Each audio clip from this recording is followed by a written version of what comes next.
Whether you're new to Redbubble or you've been doing print on demand for a while, the most common question we all have is, how can I make more sales on Redbubble? So in this video, I'm going to break down exactly what you need to do to give yourself a better chance at two things. Number one, make more actual sales. Number two, make more money per customer. And no, I'm not talking about just jacking up your margins. So the following is the method that I actually use day to day. I've been doing print on demand for years, and I regularly sell at least one item a day on Redbubble, and often multiple items, 3, 4, or 5 sales on Redbubble in one day. You can do this. Let's jump in and make some sales.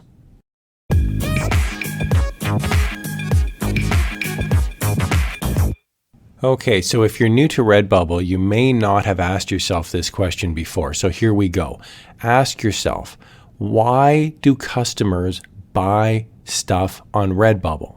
Why don't they just go to the local Walmart or Target or the local t-shirt shop and buy something there? Why buy from Redbubble specifically? Why buy online and then wait for a week for the mail carrier to deliver the product? What is the advantage to buying on Redbubble? The answer is going to be one of two big picture ideas. Big picture idea number one, Redbubble sells virtually any available niche.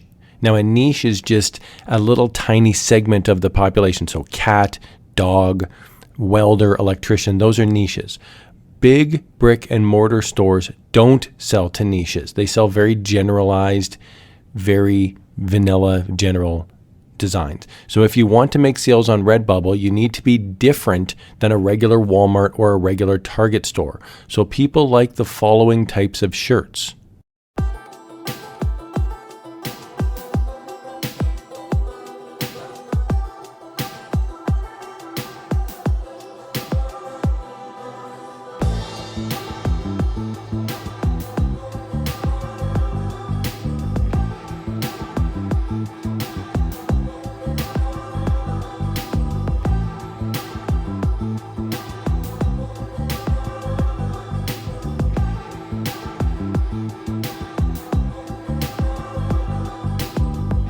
I want to drill down a little bit here on the locations. These are very specific locations in my example. So if you live in a little rinky-dink town with hardly any people, that might be a niche, especially if it's a tourist attraction. Now, yes, there are millions of tourists coming to New York City, but there's also over 250,000 designs for New York. So if you want to make sales, you can't spend time making designs in a niche with that many designs. Now, about 150 miles away from New York City is a little city called Albany, New York. It happens to be the capital of New York State, and it only has about 100,000 people and only 6,000 designs. See what I'm saying here? Way less competition. You might be better off looking to create Albany designs versus New York City designs. That's just one example. There's lots of different cities all over the world, and you could start locally in cities, areas of town that you know, and you can create little sub-niches that, although there's not a lot of people, the people who are in those niches or are attracted to those niches would be really excited to find a shirt with that niche. Big picture idea number two. Most of the artwork on Redbubble sucks. It's brutal. It's terrible. One of the most appealing things about Redbubble is that anyone with a pulse and 2 working fingers can upload designs onto Redbubble. But that's also the most annoying feature. There's no artistic skill at all required. So this is an opportunity for anyone with even a tiny smidge of art skills. So I would encourage you to level up. Learn how to use actual photo editing software. Learn how to use imaging software like Inkscape, Photoshop, Affinity Photo, Affinity Design. Now, I totally get that not everyone has the budget for a big computer and swanky software, but uploading generic text designs in basic font that anyone can do on their phone is usually not going to result in a ton of sales because literally anyone can do it. Now, here's the good news. I have an entire channel on YouTube dedicated to getting better as a digital artist. I actually have another channel here called Crafty Stacks, And there's a boatload of videos on that channel on how to design things and grab things like public domain artwork.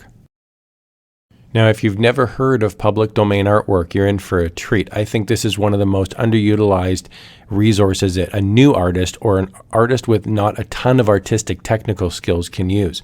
The phrase public domain means that basically the public, you and me, owns it. So there's no copyright on the work. So you could use the Mona Lisa, for example, or other famous paintings, and you can modify the designs as needed. No lawyer is going to show up on your doorstep suing you for trademark infringement. Just make sure that you remember where you pulled the base design. Should Redbubble ever flag your design, then you can go back to them and say, no, I actually am using public domain artwork. Sometimes keywords that you use on Redbubble can trigger the robots to take down your design.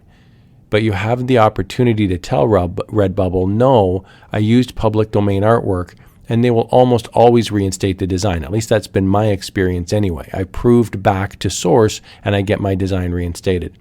Now, a common question I get is, okay, I don't have high-end software. I don't have artistic talent. I don't have editing skills. I don't have time during the day. Can I make money on Redbubble? So the answer is yes, but I would recommend either using public domain artwork or text as a base for when you create your designs, because the heavy lifting's already been done. There's already drawing that's been done. So you need to somehow modify the base design to make it your artwork. Otherwise, you're just basically uploading another person's design, not yours.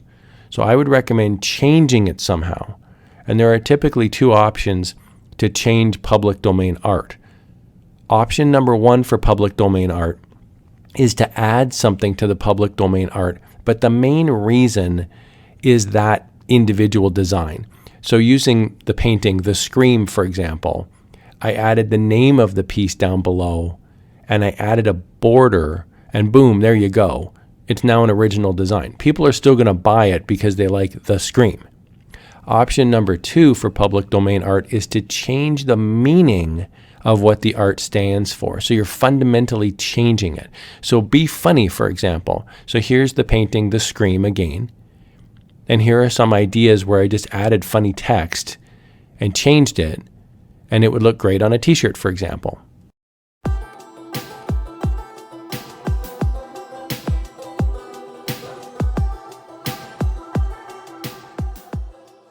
Okay, let's talk more about niche marketing. How do you find niches with large demand but little supply on Redbubble? That's really the key. So there are multiple ways you can do this. There's multiple paths to success, but one of the easiest and one of the ways that I use is to use a technique called cross-niching. So basically you pick two things that are popular. So for example, and this is just one of many, many examples, if you like dogs, that's one niche. Now there's 1.4 million results on Redbubble for dogs. So that's way too many. I would not create just a dog design. But what if you like dogs, but you're also a teacher? So there's 500,000 results on Redbubble for teacher.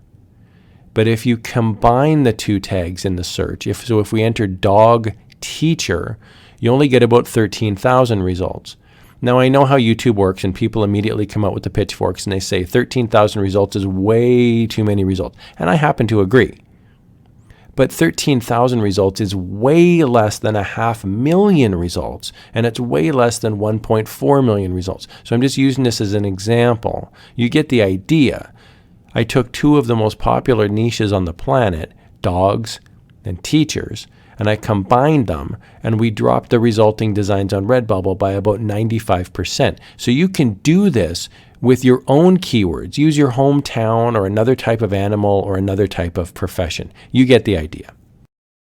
Okay, so another easy trick is to search for something on Redbubble and then drill down to the actual store. And if the store is really popular, take note of what they're doing. So here, for example, we have a store that's DRU1138. They have under 500 designs, but check out their favorites. They have over 100,000 favorites. Now that's awesome. So ask yourself, what are they doing right?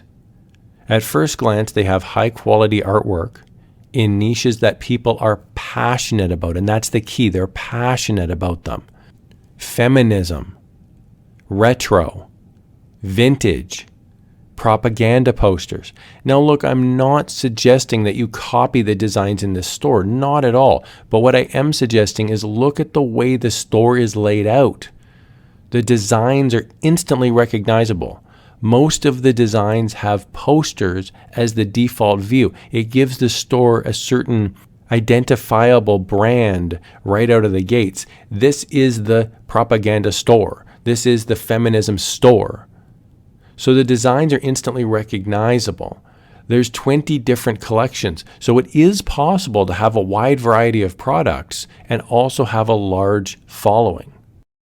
Okay, so if you do the things that I've mentioned so far and your artwork actually looks good, then you'll start to make the occasional sale.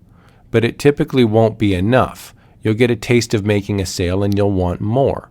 So here's how you supercharge your Redbubble portfolio so you'll get more sales and often more sales per customer. Here's the trick. The trick is to become an authority, a leader in your space. So let's break that down. What do I mean by authority in your space? Here's a quick example. Let's say you like vintage travel posters.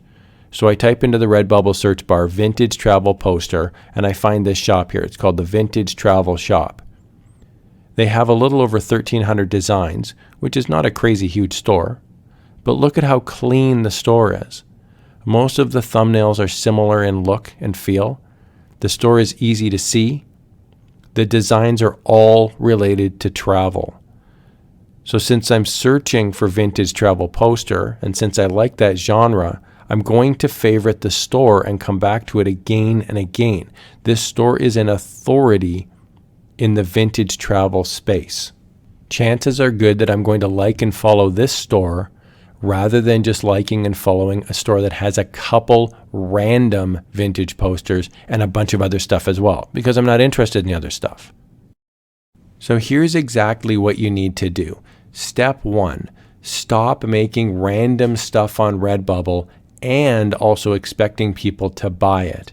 If you want to upload random stuff, go ahead, but just don't expect that people are going to buy it. Step 2, find just one niche to start. Just one. Become an expert in that niche. Use public domain images like raw pixel, for example, to find collections of things that you can use as your base designs. I want to be clear here, I would not recommend just uploading the raw pixel design as is. Don't do that, but you can add text, add a quote, add a border, add a different color, a different shape. You can merge it with a different background. In other words, you can make it into a style of art that is yours.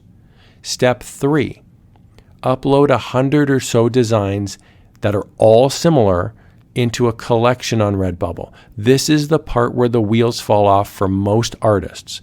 By about design number 30, you're ready to poke your eyes out with a dull butter knife. But if you want to make sales, you need to have a collection of similar designs so that you'll attract people who want to buy something in that genre. They may not buy from you that day, but they'll favorite your store, and then they'll get notifications if you upload new items in that genre. So you might be thinking, who cares about favorites and follows? I want to make sales. Well, Redbubble ranks their search results by default by showing the quote-unquote most relevant. Now look, I don't work for Redbubble, but chances are very good that favorites and follows add into the Redbubble algorithm to help your search results. So the more favorites and the more follows you get, the more it will help people see your designs. You'll rank higher with searches, follows, and favorites. Obviously, we want to rank high in the search results, so that brings us to tagging. Tagging are keywords that you put in your design listing to help people find your stuff. Now, you don't need a ton of tags, but you should have at least 15 or so. You can do up to 50, 50. The trick is to have at least 15 tags that people are actually searching for. You want 15 high quality tags. So when you find your niche that you're going to be an expert in, spend a bit of time looking at the other designs in the space and see what tags they're using. Just look up their designs, scroll down to the bottom, and you can see what they're using for tags.